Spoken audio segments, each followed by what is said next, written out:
ಕ್ರಾಂತಿವೀರ ಸಂಗೊಳ್ಳಿ ರಾಯಣ್ಣ.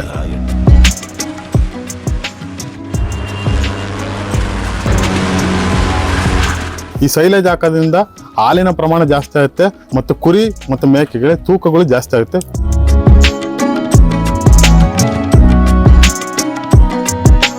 ಇದು ಮೆಕ್ಕೆಜೋಳ ನಮ್ಮ ಕಡೆಗೆ ಈಗ ಸಿಗ್ತಾ ಇಲ್ಲ. ನಾವು ಮಂಡ್ಯ, ಮೈಸೂರು, ಮದ್ದೂರು ತರ್ತಾ ಇದ್ದೀವಿ. 1 ಟನ್ನಿಗೆ 10 ಲೀಟರ್ ನೀರು, ಅದರಲ್ಲಿ 2 kg ಬೆಲ್ಲ, 1 kg ಉಪ್ಪು, ಮಿನರಲ್ ಮಿಕ್ಸ್ ಮಾಡ್ತೀವಿ ಸರ್. ಮೇನ್ ಕಾನ್ಸೆಪ್ಟ್ ಬೆಲ್ಲ ಹಾಕೋದ್ರಿಂದ ಏನಾಗುತ್ತೆ, ಹಸುಗಳಿಗೆ ಕುರಿಗಳಿಗೆ ರುಚಿ ಸಿಗುತ್ತೆ. ಮಿಕ್ಸ್ ಮಾಡಿಬಿಟ್ಟು ಅದನ್ನು ಸೆಪ್ಪೆಗೆ ಫಸ್ಟ್ ಸ್ಪ್ರೇ ಮಾಡ್ತೀವಿ. ಸ್ಪ್ರೇ ಮಾಡಿದಾದ್ಮೇಲೆ ಮಿಷಿನಿಗೆ ಕೊಡ್ತೀವಿ ಸರ್. ಮಾಮೂಲಿ ಪ್ರೆಸ್ಸಿಂಗ್ ಅಲ್ಲ, ಹೈಡ್ರಾಲಿಕ್ ಪ್ರೆಸ್ಸಿಂಗು. ಬೇರೆ ಥರ ಕೆಳಗೆ ಅಲ್ಟ್ಕೊಂಡು ಚಾಪ್ ಮಾಡಿ ಮಾಡ್ತಾರೆ. ಇದು ಹಂಗಲ್ಲ, ಮಿಷಿನಲ್ಲೇ ಪ್ರೆಸ್ ಆಗೋದ್ರಿಂದ ಚೆನ್ನಾಗಿ ಬರ್ತಾ ಇದೆ ಸರ್ ಸೈಲೇಜ್. ಯೂಪಿಂದ ತರಿಸ್ತೀವಿ. 45 ರೂಪಾಯಿ ಒಂದು ಬ್ಯಾಗ್ ಬೀಳುತ್ತೆ ಸರ್. ಈ ಬ್ಯಾಗಲ್ಲಿ ಹಾಕಿ ನಾವು ಹೈಡ್ರಾಲಿಕ್ ಪ್ರೆಸ್ ಮಾಡಿದ್ರೆ ಹೈಡ್ರಾಲಿಕ್ ಪ್ರೆಸ್ ಆಗುತ್ತೆ ಸರ್. ಹೈಡ್ರಾಲಿಕ್ ಪ್ರೆಸ್ ಆಗಿ ಮಿಷಿನೇ ಪ್ರೆಸ್ ಮಾಡೋದು. ಹಂಗಾಗ್ಬಿಟ್ಟು ಒಂದು ಸ್ವಲ್ಪನ ಗಾಳಿ ಹೋಗಲ್ಲ. ನಾವು ಫುಲ್ ಟ್ಯಾಗ್ ಹಾಕ್ತೀವಿ ಸರ್. ಟ್ಯಾಗ್ ಹಾಕ್ಬಿಟ್ರೆ ಒಂದು ಚೂರು ಗಾಳಿ ಹೋಗಲ್ಲ. ಇದು ಕೆಡೋದಿಲ್ಲ ಸರ್. 1.5 ವರ್ಷ 2 ವರ್ಷ ತನಕ ಕೆಡೋದಿಲ್ಲ. ಇಲ್ಲೇ ಬಂದು ತಗೊಂಡ್ರೆ 7 ರೂಪಾಯಿ ಕೊಡ್ತೀವಿ ಸರ್.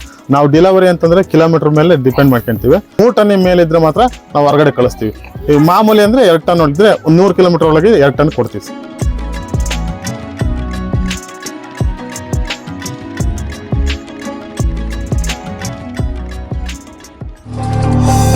ಕೃಷಿ ನಾಡು, ಇದು ರೈತನ ದನಿ. ಸರ್ ನಮ್ಮ ಹೆಸರು ಚೇತನ್ ಅಂತ. ನಾವು ಸೈಲೇಜ್ ಫ್ಯಾಕ್ಟ್ರಿ ಬಂದ್ಬಿಟ್ಟು ಚಿತ್ರದುರ್ಗ ಡಿಸ್ಟ್ರಿಕ್ಟ್ ಹೊಸದುರ್ಗ ತಾಲೂಕು ಕೆಲ್ಲಾಡು ಗ್ರಾಮದಲ್ಲಿ ಸಿಗುತ್ತೆ ಸರ್. ಕೆಲ್ಲಾಡು ನಿಯರ್ ಬರ್ತಿದ್ದಂಕ ನಮ್ಮ ಸೈಲೇಜ್ ಫಾರ್ಮ್ ಬೋರ್ಡ್ ಹಾಕಿದೀವಿ. Sangolli Rayanna dairy farm and foods ಅಂತಂದು. ಅಲ್ಲಿ ಬಂದು ಕಾಲ್ ಮಾಡಿರಾತು, ಇಲ್ಲಂದ್ರೆ ಅಲ್ಲಿಂದ ರೋಡ್ ಇದೆ ಸರ್, ಬರ್ಬೋದು. 300 ಮೀಟರ್ ಒಳಗೆ ಬರುತ್ತೆ ಸರ್ ನಮ್ಮ ಫಾರ್ಮ್. BSc BEd MSc ಮಾಡಿ ಹೊರಗಡೆ ಹೋಗಿ ದುಡಿಬೋದಿತ್ತು. ಆದರೆ ನನಗೆ ಮೇನ್ ಕಾನ್ಸೆಪ್ಟ್ ಊರಲ್ಲಿ ಏನಾರು ಮಾಡಬೇಕು, ಅದ್ರಾಗೆ ಏನಾರು ಗಳಿಸ್ಬೇಕು, 4 ಜನ ಕೆಲಸ ಕೊಡ್ಬೇಕು ಅಂತ ಮಾಡ್ತಾ ಇದ್ದೀನಿ. ಹಂಗಾಗಿ ಪೋಲ್ಟ್ರಿ ಫಾರ್ಮಲ್ಲೂ 4-5 ಜನ ಕೆಲಸ ಮಾಡ್ತಿದ್ರು. ಮತ್ತೆ ಕೃಷಿ ಬಗ್ಗೆ ಕಾನ್ಸಂಟ್ರೇಷನ್ ಜಾಸ್ತಿ ಆಗಿಬಿಟ್ಟು ಡೈರಿ ಫಾರ್ಮ್ ಓಪನ್ ಮಾಡಬೇಕು. ಮತ್ತೆ ಲಕ್ಷಗಟ್ಟಲೆ ಸಂಬಳ ಅಂದ್ರೂ ನನಗೆ ಬೇಡ, ಊರಲ್ಲೇ ಏನಾರು ಮಾಡಬೇಕು ಒಂದು ಕಾನ್ಸೆಪ್ಟ್ ಇಟ್ಕೊಂಡು ಮಾಡ್ತಾ ಇದ್ದೀವಿ ಸರ್. ಅದಕ್ಕೋಸ್ಕರ ಈ ಸೈಲೇಜ್ ಫಾರ್ಮ್ ಓಪನ್ ಮಾಡ್ತಾ ಇದ್ದೀವಿ.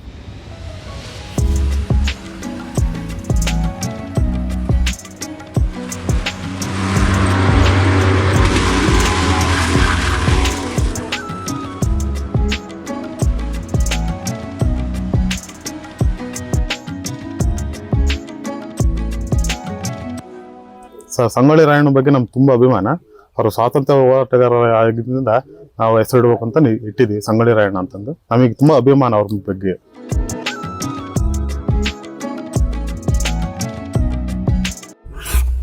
ನೀವು ಮಾಡ್ತಾ ಇರುವಂತಹ ಸೈಲೇಜ್ ಯಾವುದು ಮತ್ತು ಅದರ ಉಪಯೋಗ ಏನು? ಸೈಲೇಜ್ ಇಂದ ಏನಂತಂದ್ರೆ ರೈತರಿಗೆ ಅನುಕೂಲ ಆಗುತ್ತೆ ಸರ್. ಏನ್ ಗೊತ್ತಾ, ರೈತರಿಗೆ ಅಂತಂದ್ರೆ ಈ ಹಸು ಸಾಕಾರಿಗೆ, ಕುರಿ ಸಾಕಾಣಿಕೆ ಮತ್ತು ಮೇಕೆ ಸಾಕಾಣಿಕೆ ಮಾಡೋರಿಗೆ ಅನುಕೂಲ ಆಗ್ತಾ ಇದೆ. ಅದೇನು ಅಂತಂದ್ರೆ ಈ ಸೈಲೇಜ್ ಹಾಕೋದ್ರಿಂದ ಹಾಲಿನ ಪ್ರಮಾಣ ಜಾಸ್ತಿ ಆಗುತ್ತೆ. ಸಂತಾನೋತ್ಪತ್ತಿ ಮಾಡ್ತಾರಲ್ಲ ಅದಕ್ಕೆ ಅನುಕೂಲ ಆಗುತ್ತೆ. ಮತ್ತು ಕುರಿ ಮತ್ತು ಮೇಕೆಗಳ ತೂಕಗಳು ಜಾಸ್ತಿ ಆಗುತ್ತೆ, ಬೇಗ ಬರುತ್ತೆ ಸರ್.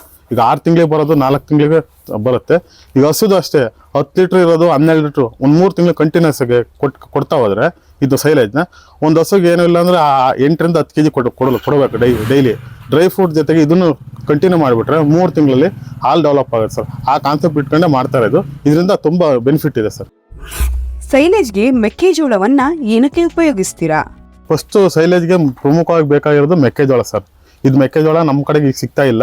ನಾವು ಮಂಡ್ಯ, ಮೈಸೂರು, ಮದ್ದೂರು ಆ ಕಡೆ ತರ್ತಾ ಇದ್ದೀವಿ. ತಂದ್ಬಿಟ್ಟು ಏನು ಮಾಡ್ತೀವಿ, ಫಸ್ಟ್ ಗಾಡಿ ಅನ್ಲೋಡ್ ಆಗುತ್ತೆ.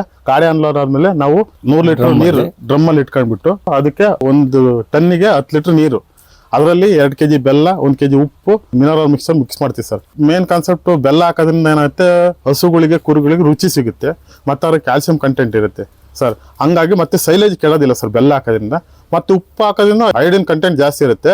ಮತ್ತು ಮಿನರಲ್ ಮಿಕ್ಸ್ಚರ್ ಆಗಿ ಕ್ಯಾಲ್ಸಿಯಂ ಸಿಗುತ್ತೆ ಸರ್ ಹಸುಗಳಿಗೆ ಮೇಕೆಗಳಿಗೆ. ಆ ಪರ್ಪಸ್ಸಿಂದ ಅದು ಹಾಕಿದ್ರೆ ಸೈಲೇಜ್ ಉತ್ತಮವಾಗಿ ಬರುತ್ತೆ ಸರ್.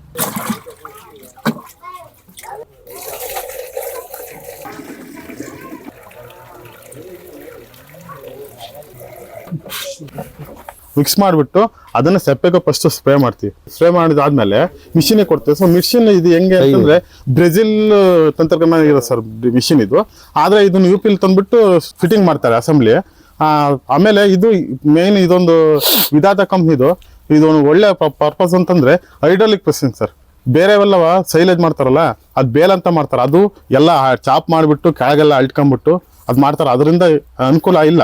ಆ ಅನುಕೂಲ ಒಬ್ಬರಿಗೆ ಅನುಕೂಲ ಅನ್ಸುತ್ತೆ, ಅದು ಮಾಡೋದ್ರಿಂದ ಸರಿ ಆಗ್ತಾ ಇಲ್ಲ. ಇದು ಮೇನು ಇದರಲ್ಲಿ ಏನು ಕಾನ್ಸೆಪ್ಟ್ ಬರುತ್ತೆ ಅಂತಂದರೆ ಸೆಪ್ಪೆ ಹಾಕಿದ ತಕ್ಷಣ ಹೋಗಿ ಪ್ರೆಸ್ ಆಗುತ್ತೆ, ಕಟ್ ಆಗಿಬಿಟ್ಟು ಪ್ರೆಸ್ ಆಗುತ್ತೆ ಸರ್. ಮಾಮೂಲಿ ಪ್ರೆಸ್ಸಿಂಗ್ ಅಲ್ಲ, ಹೈಡ್ರಾಲಿಕ್ ಪ್ರೆಸ್ಸಿಂಗು. ಬೇರೆ ಥರವ ಕೆಳಗೆ ಅಳ್ಕೊಂಡು ಚಾಪ್ ಮಾಡಿ ಮಾಡ್ತಾರೆ. ಇದು ಹಂಗಲ್ಲ, ಮಿಷಿನಲ್ಲೇ ಪ್ರೆಸ್ ಆಗೋದ್ರಿಂದ ಚೆನ್ನಾಗಿ ಬರ್ತಾ ಇದೆ ಸರ್ ಸೈಲೇಜು.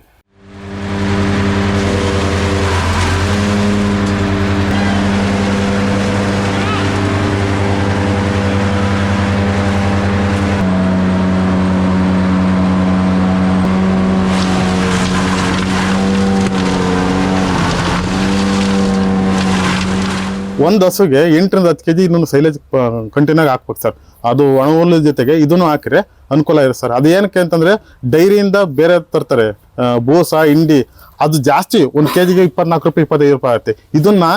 ಇದು 7 ರೂಪಾಯಿ ಕೊಡ್ತೀವಿ ಸರ್. 7 ರೂಪಾಯಿಗೆ 10 kg ಹಾಕಿದ್ರೆ 70 ರೂಪಾಯಿ ಸಾಕು. ಒಂದು ದಿವಸಕ್ಕೆ 70 ರೂಪಾಯಿ ಖರ್ಚಾಗುತ್ತೆ. ಅದೇನೋ ಬೂಸ ಹಿಂಡಿ ಎಲ್ಲ ಮಿಕ್ಸ್ ಮಾಡಿ ಹಾಕೋಕೆ ಹೋದ್ರೆ ಜಾಸ್ತಿ ಆಗುತ್ತೆ ರೈತರಿಗೆ, ಸರಿನಾ? ಇದನ್ನ ಕಂಟಿನ್ಯೂ ಪ್ರೋಸೆಸ್ ಮಾಡಬೇಕು. ಒಣ ಹುಲ್ಲಿನ ಜೊತೆಗೆ ಇದು ಕಂಟಿನ್ಯೂ ಕೊಟ್ಟರೆ ದನಗಳದ್ದು ಆರೋಗ್ಯನೂ ಚೆನ್ನಾಗಿರುತ್ತೆ, ಆ ಸಂತಾನೋತ್ಪತ್ತಿನೂ ಚೆನ್ನಾಗಿರುತ್ತೆ, ಮತ್ತು ಚೆನ್ನಾಗೂ ಹಾಲು ಚೆನ್ನಾಗಿ ಕೊಡ್ತದೆ. ಹಸುಗಳಿಗೆ 8ರಿಂದ 10 kg ಹಾಕ್ಬೇಕಾ ಸರ್ ಪರ್ ಡೇ. ಕುರಿಗಳಿಗೆ ಮತ್ತು ಮೇಕೆಗಳಿಗೆ 2ರಿಂದ 3 kg ಹಾಕಿದ್ರೆ ಸಾಕು. ಪ್ರತಿ ಸತಿನೂ ಇದನ್ನೇ ಕೊಡ್ಬೇಕು ಅಂತಿಲ್ಲ, ಬೆಳಿಗ್ಗೆ ಸಾಯಂಕಾಲನ ಒಣ ಹುಲ್ಲು ಒಂದು ಟೈಮ್ ಕೊಡ್ಬೇಕು, ಇದನ್ನು ಒಂದು ಟೈಮ್ ಕೊಡ್ಬೇಕು. ಹಂಗಾದ್ರೆ ರೈತರಿಗೆ ತುಂಬಾ ಅನುಕೂಲ ಆಗುತ್ತೆ ಸರ್. ಆದಾಯ ಜಾಸ್ತಿ ಆಗುತ್ತೆ, ಖರ್ಚು ಕಮ್ಮಿ ಆಗುತ್ತೆ ಸರ್. ಬ್ಯಾಗಿಂಗ್ ಕವರ್ ಬಗ್ಗೆ ಮಾಹಿತಿ ಕೊಡಿ. ಬ್ಯಾಗಿಂಗ್ ಕ್ವಾಲಿಟಿ ಹೆಂಗೈತೆ ಅಂತಂದ್ರೆ ನೋಡ್ರಿ, 45 ರೂಪಾಯಿ ಒಂದು ಬ್ಯಾಗ್ ಬೀಳುತ್ತೆ ಸರ್. ಇಲ್ಲಿಂದ ಯುಪಿಯಿಂದ ತರಿಸ್ತೀವಿ, 45 ರೂಪಾಯಿ ಒಂದು ಬ್ಯಾಗ್ ಬೀಳುತ್ತೆ ಸರ್. ಇದೇ ಹೇಳ್ತಿರೋ ರೈತರು ಇದನ್ನ ಮಾಡೋದ್ರಿಂದ ಮಾಯಿಶ್ಚರ್ ಹಾಳಾಗೋದಿಲ್ಲ. ನೋಡ್ರಿ, 2 ಕೋಟೆಡ್ ಇರುತ್ತೆ, ಮೇಲೊಂದು ಕೋಟೆಡ್ ಇರುತ್ತೆ, ಒಳಗೊಂದು ಕೋಟೆಡ್ ಇರುತ್ತೆ. ತುಂಬಾ ಚೆನ್ನಾಗಿದೆ ಸರ್ ಬ್ಯಾಗು, ಹರಿಯೋದಿಲ್ಲ, ಮಾಡೋದಿಲ್ಲ.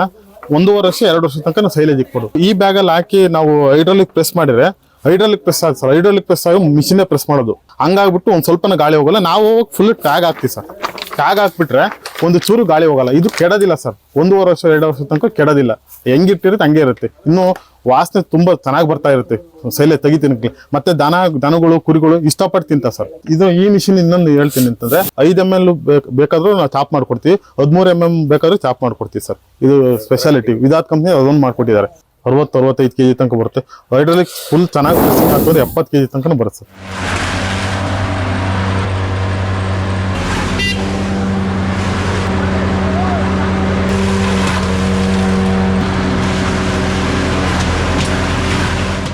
ಮೆಕ್ಕೆಜೋಳದಲ್ಲಿ ಮಿಲ್ಕ್ ಕಂಟೆಂಟ್ ಇರುತ್ತೆ, ಜೊತೆಗೆ ಇದು ಆರ್ಗ್ಯಾನಿಕ್ ಉಪಯೋಗಿಸ್ತಾರೆ ಇವರು.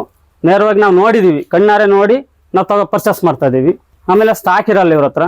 ನಾವೇ ತಗೊಂಡು ಸ್ಟಾಕ್ ಎಷ್ಟಾದ್ರೂ ಒಳ್ಳೇದು. ನಮಗೆ ಇವತ್ತು ಓಪನ್ ಆಗಿದ್ದು ಇವತ್ತೇ ತಗೊಂಡೋಗಿ ಇಟ್ಕೊಂಡು 45 ದಿವಸ ಆದ್ಮೇಲೆ ಉಪಯೋಗಿಸ್ತೀವಿ. ರೈತರಿಗೆ ತಗೊಂಡ್ರೆ ಒಳ್ಳೇದು ಸರ್. ಇಲ್ಲೇ ನಿಯರೆಸ್ಟ್ ಆಜುಬಾಜ್ನಾಗೆ ತುಂಬಾ ಹಸುಗಳಿದೆ. ನಮ್ಮ ಸುತ್ತಮುತ್ತ ಗ್ರಾಮ ಪಂಚಾಯತಿ ಹತ್ರ ಇದ್ದಷ್ಟು ಟ್ರಾನ್ಸ್ಪೋರ್ಟ್ ಚಾರ್ಜ್ಗಳು ಸೇವ್ ಆಗುತ್ತೆ, ನಮ್ಗೆ ಆದಾಯನು ಬರುತ್ತೆ. ಕೆಲೋಡಿಗೆ ಹಾಲು ಹಾಕಕ್ ಬರ್ತಾರೆ, ಜೊತೆಗೆ ಇವರು ಆ ಕಡೆಯಿಂದ ಹಾಲು ತಂದು ಈ ಕಡೆಯಿಂದ ಫುಡ್ ತಗೊಂಡು ಹೋಗ್ಬೋದು, ಸೇವ್ ಆಗುತ್ತೆ ಸರ್. ತಗೋಬಹುದು ರೈತರೆಲ್ಲರೂ. ನಾವ್ ಎಷ್ಟು ಹೇಳಿದ್ರು ಕೂಡ ಕೆಲವರಿಗೆ ಹಾಗೆ ಹೀಗೆ ಅಂತ ಮನಸ್ಸು ಇಷ್ಟು ಕೂಡ ಒಂದ್ಸಲ ತಗೊಂಡೋಗಿ ಉಪಯೋಗಿಸಿದಾಗ ಅವ್ರಿಗೆ ಗ್ರೋತ್ ಆಗುತ್ತಲ್ಲ, ಆವಾಗ ಗೊತ್ತಾಗುತ್ತೆ. ಹಾಲು ಮಿಲ್ಕ್ ಹೆಚ್ಚುವರಿ ಆದಾಗ ಅವಾಗಲೇ ಗೊತ್ತಾಗುತ್ತೆ. ಮಾಮೂಲಿ ಡೈಲಿ ರೆಗ್ಯುಲರ್ ಆಗಿ ಎಷ್ಟು ಕೊಡ್ತಾ ಇತ್ತು ಹಾಲು, ಇವಾಗ ಎಷ್ಟು ಕೊಡುತ್ತೆ ಅಂತ ನಮಗೆ ಅನುಭವ ಆಗುತ್ತೆ ಸರ್. ಬ್ರೆಜಿಲ್ ಟೆಕ್ನಾಲಜಿ ಮಿಷಿನ್ ಆಗಿರೋದ್ರಿಂದ ಇದು ಎಲ್ಲೂ ಏರ್ ತಾಣಲ್ಲ ಸರ್. ಯಾವುದೇ ತರದ ವಿಟಮಿನ್ ಔಟ್ ಆಗಲ್ಲ. ಏರ್ ಔಟ್ ಆದ್ರೆ ವಿಟಮಿನ್ಸ್ ಎಲ್ಲ ಔಟ್ ಆಗ್ತವೆ, ಕಡಿಮೆ ಕಂಟೆಂಟ್ಸ್ ಉತ್ಪತ್ತಿ ಆಗುತ್ತೆ. ಎಲ್ಲೂ ಚೀಲ್ಗಳಾಗಲಿ ಅಥವಾ ಮಿಷಿನ್ ಆಗಲಿ ಎಲ್ಲೂ ತಾಣಲ್ಲ. 5 ಕಡ್ಡಿ 6 ಕಡ್ಡಿ ಇದನ್ನ ಹಾಕಿದ್ರು ಕೂಡ ಪ್ರೋಟೀನ್ ಎಲ್ಲ ಸೇವ್ ಆಗಿರುತ್ತೆ. ಸಪ್ಪೆನ ತಂದ ತಕ್ಷಣ ಅವರು ಆನ್ ಮಾಡಿ ಮಿಷಿನ್ ಹಾಕ್ತಾರೆ ಸರ್. ಅಲ್ಲಿಂದ ಹಾಕಿದ್ದು ಎಲ್ಲಿ ಏರ್ ತಾಣಲಿ ರೀತಿಯಲ್ಲಿ ಮೇಲೋಗಿ ಕಟ್ಟಾಗಿ ಅದನ್ನ ಆಮೇಲೆ ಈ ಹೈಡ್ರಾಲಿಕ್ ಪ್ರೆಸ್ಸಿಂಗ್ ಬರೋದ್ರಿಂದ ಚೀಲುಗಳು ಹಾಕಿರ್ತಾರೆ. ಚೀಲುಗಳೊಳಗೆ ಎಲ್ಲೂ ಏರ್ ತಾಣಲಿ ರೀತಿಯಲ್ಲಿ ಪ್ರೆಸ್ ಆಗುತ್ತೆ. ಪ್ರೆಸ್ ಆಗಿ ಹಂಗೆ ಔಟ್ ಹಾಕ್ಬಿಟ್ಟು ತಕ್ಷಣ ಲೇಬರ್ಸ್ಗಳು ತಕ್ಕೊಂಡು ಟ್ಯಾಗ್ ಮಾಡಿ ಬಂದೋಬಸ್ತ್ ಮಾಡಿ ಚೆನ್ನಾಗಿ ಹಾಕಿರ್ತಾರೆ ಸರ್. 50 kg 60 kg ಬ್ಯಾಗ್ ಬರುತ್ತೆ. ಆ ಬ್ಯಾಗು ಪ್ರತಿ ಫರ್ ಕೆಜಿಗೆ 7 ರೂಪಾಯಿ ತಗೊಂತಾರೆ. 7 ರೂಪಾಯಿ ತಗೊಂಡು ನಾವು 5 kg ಹಾಕಿದ್ರೆ 7 35 ರೂಪಾಯಿ ವೆಚ್ಚ ಆಗುತ್ತೆ. 2 ಲೀಟ್ರ್ ಕಂಟೆಂಟ್ ಹಾಲು ಹೆಚ್ಚುವರಿ ಆದರೆ 40-80 ರೂಪಾಯಿ ಇದಾಗುತ್ತೆ ಸರ್. ಇನ್ನು 55 ರೂಪಾಯಿ ರೈತರಿಗೆ ಸೇವ್ ಆಗುತ್ತೆ ಸರ್. ತಗೋಬಹುದು, ಎಲ್ಲರೂ ಬಂದು ಪರ್ಚೇಸ್ ಮಾಡಿ ಇನ್ನು ಚೆನ್ನಾಗಿ ಉತ್ಪತ್ತಿ ಆಗುತ್ತೆ ಅಂತ ಈ ಸಮಯದಲ್ಲಿ ಹೇಳ್ತೀನಿ ಸರ್.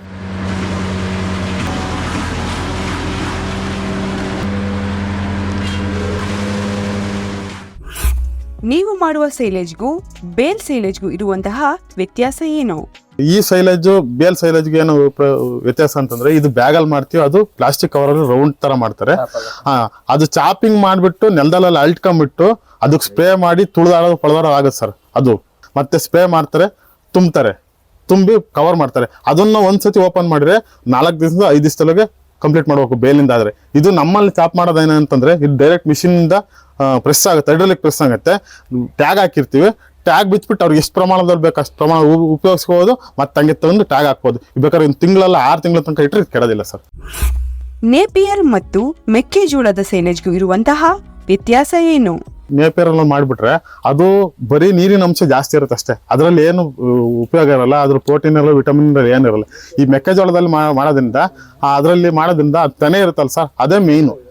ಅದರಲ್ಲಿ ತುಂಬಾ ಪ್ರೋಟೀನ್ ಇರುತ್ತೆ. ಮತ್ತೆ ಈ ಸಪ್ಪೆ ಹೆಂಗ್ ಮಾಡ್ಬೇಕು ಅಂತಂದ್ರೆ, 80ರಿಂದ 90 ಕಟ್ ಮಾಡಿದಾಗ ಅದರಲ್ಲಿ ಶುಗರ್ ಕಂಟೆಂಟ್ ತುಂಬಾ ಇರುತ್ತೆ ಸರ್. ಶುಗರ್ ಕಂಟೆಂಟ್ ಜಾಸ್ತಿ ಇರುತ್ತೆ. 60% ಮಾತ್ರ, 60ರಿಂದ 40% ಮಾತ್ರ ನೀರಿನ ಅಂಶ ಇದ್ದಾಗ ಕಟ್ ಮಾಡ್ಬೇಕು. ಇದನ್ನ ಕಟ್ ಮಾಡಿದಾಗ ಒಳ್ಳೆ ಪ್ರೋಟೀನ್ ವಿಟಮಿನ್ ಇರುತ್ತೆ ಸರ್. ಸೈಲೇಜ್ ಮಾಡೋಕ್ಕಿಂತ ಮುಂಚೆ ಸೆಪ್ಪರ್ ಕಾಂಟ್ಯಾಕ್ಟ್ ಮಾಡಿದಾಗ ಅವರಲ್ಲಿ ಉತ್ತಮವಾದ ಜೋಳ ಇರ್ಬೇಕು ಸರ್, ಕಡ್ಡಿ ಇರಬೇಕು. ಅದರಲ್ಲಿ ತೆನೆ 1-2 ಬೆಳೆದಿದ್ರೆ ಚೆನ್ನಾಗಿರುತ್ತೆ. ಆ ತೆನೆಗಳು ಹೆಂಗಿರ್ಬೇಕು ಅಂತಂದ್ರೆ ತೋರಿಸ್ತಾ ನೋಡ್ರಿ, ಇದು 80ರಿಂದ 90 ಒಳಗಿರ್ಬೇಕು. ಅವಾಗ ಕಟ್ ಮಾಡ್ಬೇಕು ಸರ್. ನೋಡ್ರಿ, ತೆನೆ ಈ ತರ ಇದ್ದಾಗ ನಾವು ಹಿಂಗೆ ಚಿಕ್ಕಿದಾಗ ಹಾಲು ಬರ್ಬೇಕು ಸರ್. ಹಾಲು ಬರ್ಬೇಕು, ಹಿಂಗೆ ಹಾಲು ಬರ್ಬೇಕು. ಅಲ್ಲೇ ಮುರಿದಾಗ ಹಾಲು ಬರ್ಬೇಕು ಸರ್. ಹಿಂಗೆ ಈ ತರ ಹಾಲು ಬರ್ಬೇಕು ಸರ್. ಈ ತರ ಹಾಲು ಬಂದ್ರೆ ಇದು ಸೈಲೇಜ್ ಮಾಡಕ್ ಉತ್ತಮವಾಗೈತೆ ಅಂತ. ಸೈಲೇಜ್ ವರ್ಷವಿಡೀ ಇರುತ್ತಾ, ಸೀಸನ್ ಅಲ್ಲಿ ಮಾತ್ರ ಸಪ್ಲೈ ಮಾಡ್ತೀರಾ? ಈಗ ಬೇಸಿಗೆ ಟೈಮಲ್ಲಿ ಜಾಸ್ತಿ ಮೂವ್ಮೆಂಟ್ ಇದೆ, ಮತ್ತೆ ಮಳೆಗಾಲದಲ್ಲಿ ಇರುತ್ತೆ ಸರ್. ಮಳೆಗಾಲದಾಗ ಇರೋಂಗಿಲ್ಲ ಅಂತೆಲ್ಲ, ಬೇಸಿಗೆ ಕಾಲದಲ್ಲಿ ತುಂಬಾ ಚೆನ್ನಾಗಿರುತ್ತೆ. ವರ್ಷ ಪೂರ್ತಿ ನಾವು ಕಂಟಿನ್ಯೂ ಕೊಡ್ತೀವಿ ಸರ್. ಮಂಡ್ಯ, ಮೈಸೂರು, ಮದ್ದೂರು, ಗಣಸಿ ಅಲ್ಲಿಂದ ತರಿಸ್ತಾ ಇದೀವಿ ಸರ್. ಇಲ್ಲಿ ಲೋಕಲಾಗೆ ಬೆಳಿತಾರೆ ನೋಡಿ. ಈಗ ಸ್ಟಾರ್ಟ್ ಮಾಡಿದೀವಿ, 3 ತಿಂಗಳಾಯ್ತೆ. ಈಗ ಇಲ್ಲಿ ಲೋಕಲ್ ಉಟ್ಕೊಂತಾರೆ ಸರ್. ಇಲ್ಲಿ ಲೋಕಲ್ ಮಳೆಗಾಲದಾಗೆ ಬೆಳಿತಾರೆ. ಇದನ್ನ ಚೆನ್ನಾಗಿರುತ್ತೆ ಸರ್, ಮಾಡ್ಬೋದು. ಸೈಲೇಜ್ ಮಾರ್ಕೆಟಿಂಗ್ ಹೇಗ್ ಮಾಡ್ತೀರಾ? ನಾವು ಮಾರ್ಕೆಟಿಂಗ್ ಅಂದ್ರೆ, ನಮಗೆ ಸೆಪ್ಪೆ ಯಾವ ತರ ಸಿಗುತ್ತೆ ಅದ್ರ ಮೇಲೆ ನಾವು ರೇಟ್ ಫಿಕ್ಸ್ ಮಾಡ್ತೀವಿ ಸರ್. ಸೆಪ್ಪೆ ಜಾಸ್ತಿ ಐತೆ ಬೇಸಿಗೆ ಕಾಲ ಅಂತಂದು, ಈಗ ನಮಗೆ 5 ರೂಪಾಯಿ ಆಗ್ತಾ ಇದಾರೆ. ಹಂಗಾಗ್ಬಿಟ್ಟು ನಾವು 7 ರೂಪಾಯಿ ಕೊಡ್ತೀವಿ ಸರ್. ಬೇರೆಯವರೆಲ್ಲ 7.5, 8 ರೂಪಾಯಿ ತನಕ ಕೊಡ್ತಾ ಇದ್ದಾರೆ. ನಾವು ರೈತರಿಗೆ ಅನುಕೂಲ ಆಗಲಿ ಅಂತ 7 ರೂಪಾಯಿಗೆ ಕೊಡ್ತಾ ಇದೀವಿ ಸರ್. ನಾವು ಹೊರಗಡೆ ಡೆಲಿವರಿ ಸರ್ 100ರಿಂದ 200 ಕಿಲೋಮೀಟರ್ ಇದ್ರೆ ನಾವು ಇಲ್ಲ ಗಾಡಿ ಮಾಡಿಸ್ಕೊಡ್ತೀವಿ. ಬಾಡಿಗೆ ಕೊಡ್ಬೇಕಾಗತ್ತೆ ನಮಗೆ. ಬಾಡಿಗೆ ಕೊಟ್ರೆ ಟ್ರಾನ್ಸ್ಪೋರ್ಟ್ ಕಳಿಸ್ಕೊಡ್ತೀವಿ.